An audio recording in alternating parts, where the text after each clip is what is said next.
Hello everyone, welcome back my YouTube channel. My name is Gulfsha और आप सभी देख रहे हैं मेरा official channel DU education club. I hope आप सभी ठीक होंगे और आप सभी अपनी अपनी स्टडी बहुत अच्छे से कर रहे होंगे। देखिए, आज की जो मेरी वीडियो है वो बीए ऑनर्स पॉलिटिकल साइंस की हमारी होने वाली है।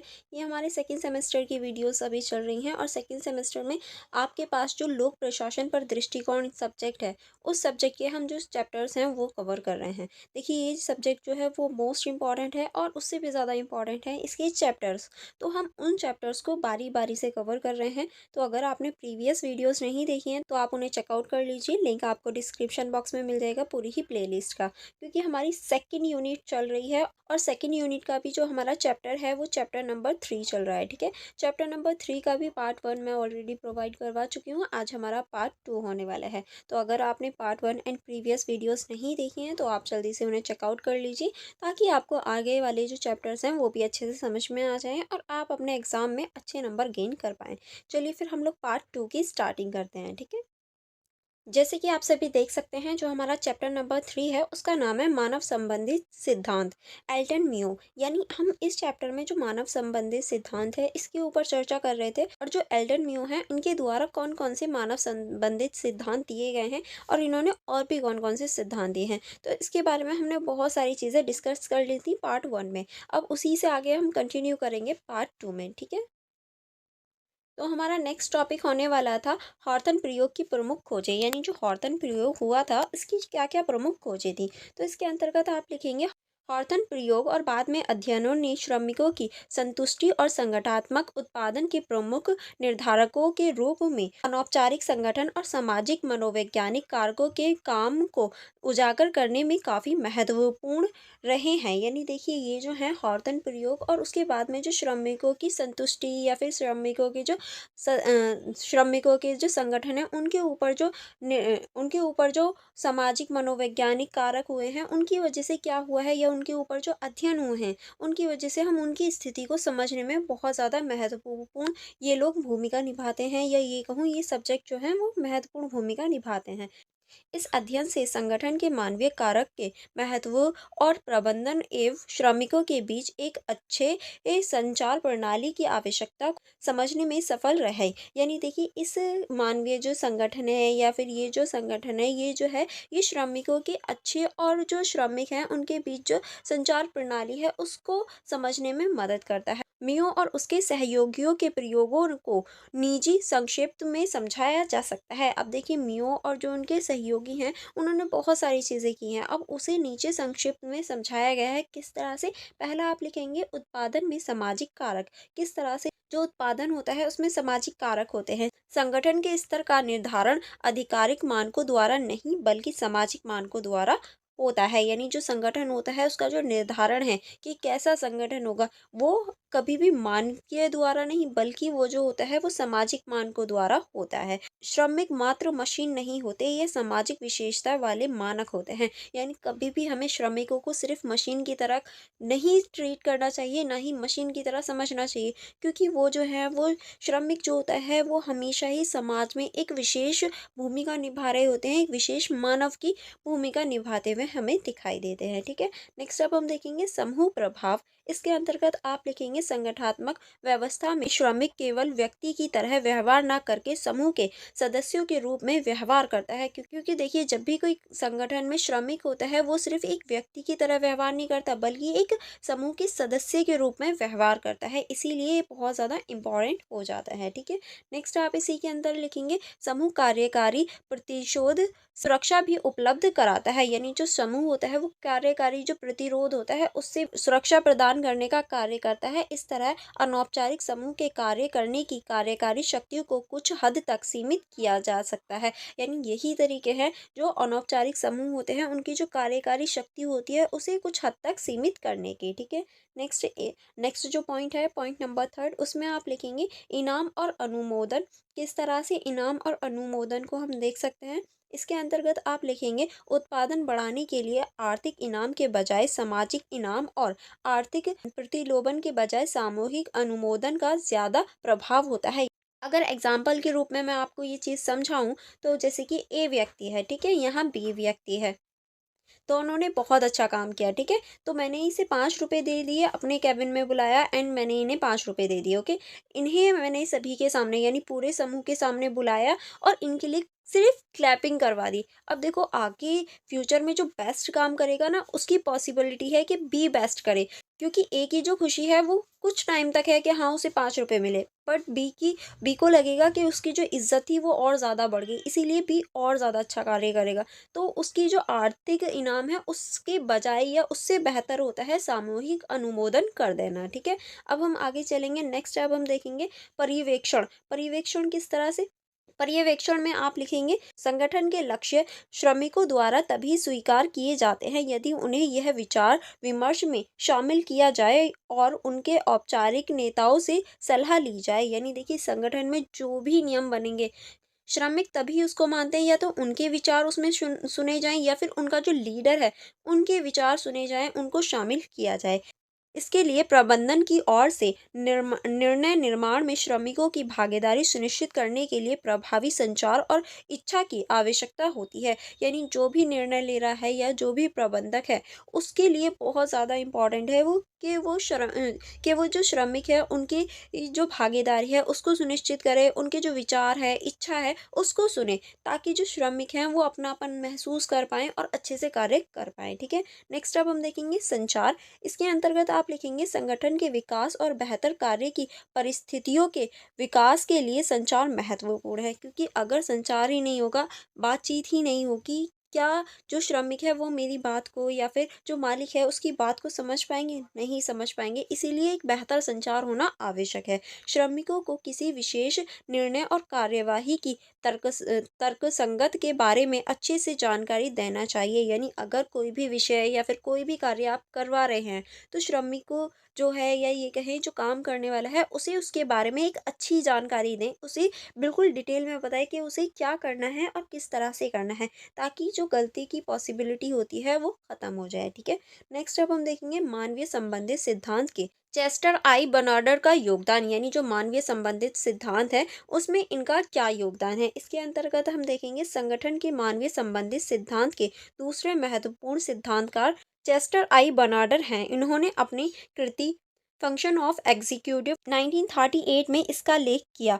बनौट द्वारा संगठन के सिद्धांत की मुख्य विशेषताओं को संक्षिप्त में नीचे दिया गया है। यानी देखिए जो हमारा संगठन है मानवीय संबंधित सिद्धांत, ये जो मानवीय संबंधित सिद्धांत है इसके जो इम्पोर्टेंट व्यक्ति की बात करें तो एक तो एल्टन म्यू हो गए और दूसरे जो हैं वो ये हैं। अब इन्होंने भी अपनी एक बुक लिखी थी जिसमें इन्होंने इस सिद्धांत के बारे में बताया था और इसकी जो प्रमुख विशेषताएं भी बताई हैं। अब हम उनके ऊपर चर्चा करेंगे, लेकिन इनके चार्टर के अनुसार कि क्या क्या इम्पोर्टेंट या ये कहें क्या क्या जो इनकी विशेषताएं थी, ठीक है। तो हम इसके ऊपर चर्चा करेंगे। तो पहला आप लिखेंगे संयोगात्मक प्रणाली के रूप में संगठन, कि किस तरह से संयोगात्मक प्रणाली के रूप में एक संगठन होता है। संगठन को बेहतर तरह से कार्य करने के लिए सहयोग आवश्यक है। यानी अगर कोई भी संगठन बेहतर रूप से या बेहतर तरीके से कार्य करना चाहता है तो उसमें सहयोग की आवश्यकता होती है। बिना बिना दूसरों के सहयोग के व्यक्ति के पास संगठन का संचालन करने की सीमित समीक्षा होती है। यानी देखिए अगर दूसरों का सहयोग ना हो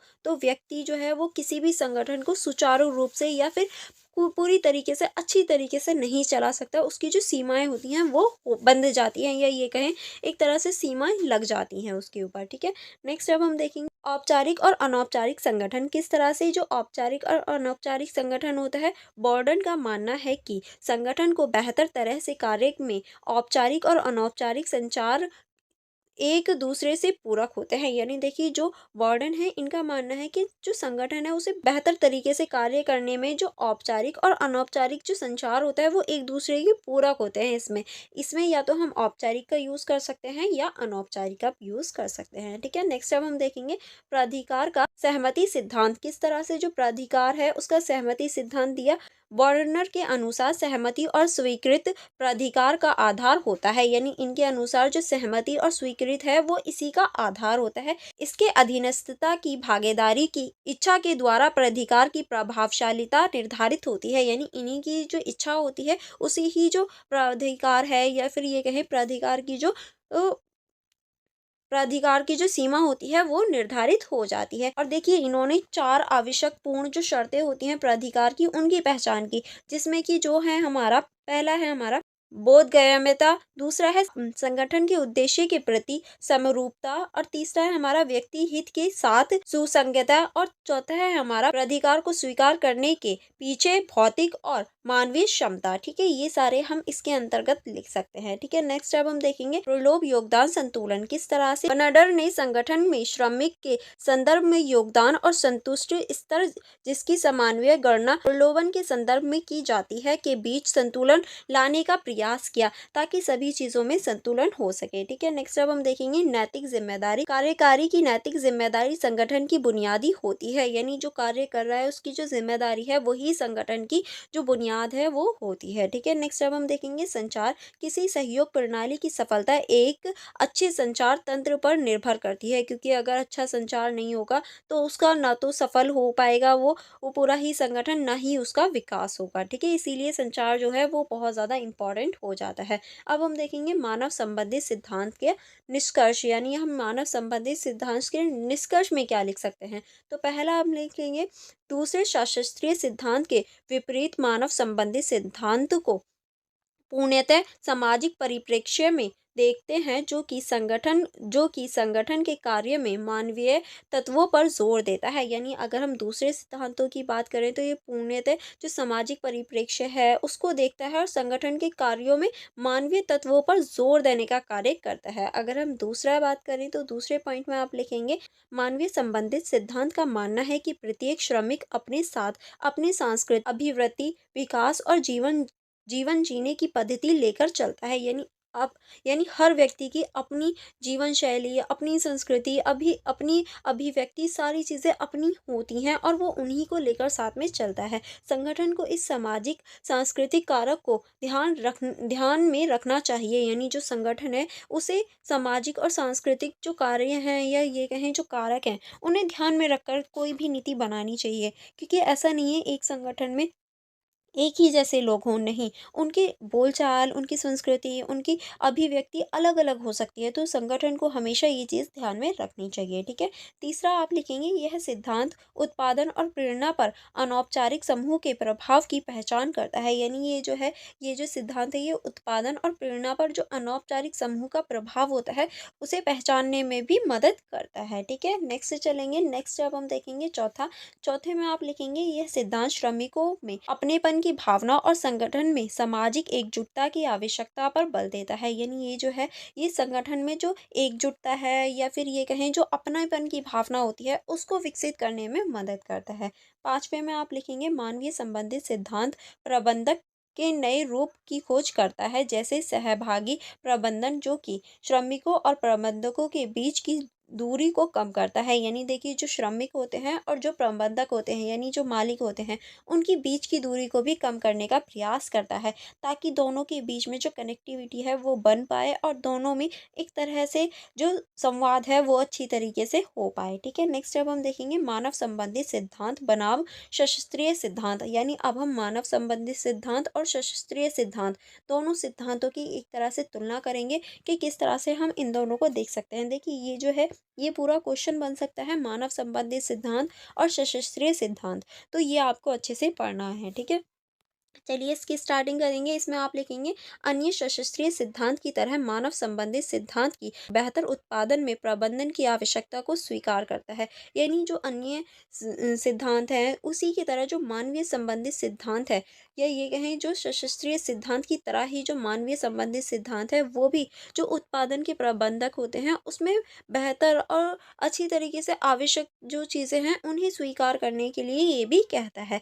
संगठन वास्तव में सामाजिक प्रणाली है। इसके अलावा इसके औपचारिक संरचना में यह व्यक्ति और औपचारिक समूह को शामिल करता है। यानी देखिए इसमें ये जो संगठन है ये एक वास्तव में सामाजिक प्रणाली के रूप में हम देख सकते हैं और इसमें हम औपचारिक संरचना और जो व्यक्ति और अनौपचारिक समूह है उसको शामिल करने का कार्य करता है। इसे एक नव सशस्त्रीय सिद्धांत भी कहा जाता है जो कि कार्य कुशलता पर जोर देता है, और इसी सिद्धांत को हम नव सशस्त्रीय सिद्धांत भी कह सकते हैं। और ये व्यक्ति की जो कार्य कुशलता होती है, कार्य करने की एबिलिटी होती है, उस पर जोर देने का कार्य करता है। ठीक है, चलिए आगे बढ़ेंगे। आगे अब हम देखेंगे मानव संबंधी सिद्धांत शास्त्रीय सिद्धांत समानवीय कारकों के उन्मूलन का प्रयास करता है। यानी दोनों ही जो मानवीय संबंधित सिद्धांत है और जो शास्त्रीय सिद्धांत है, दोनों ही जो मानवीय कारक हैं उनमें उन्मूलन करने का प्रयास करते हैं, उनके साथ एक दूसरे को उन्मूलन करते हैं। ठीक है, नेक्स्ट अब हम देखेंगे मानवीय संबंधित सिद्धांत का मूल्यांकन। किस तरह से जो मानवीय संबंधित सिद्धांत है उसका हम मूल्यांकन कर सकते हैं, चलिए देख लेते हैं। इसके अंतर्गत आप लिखेंगे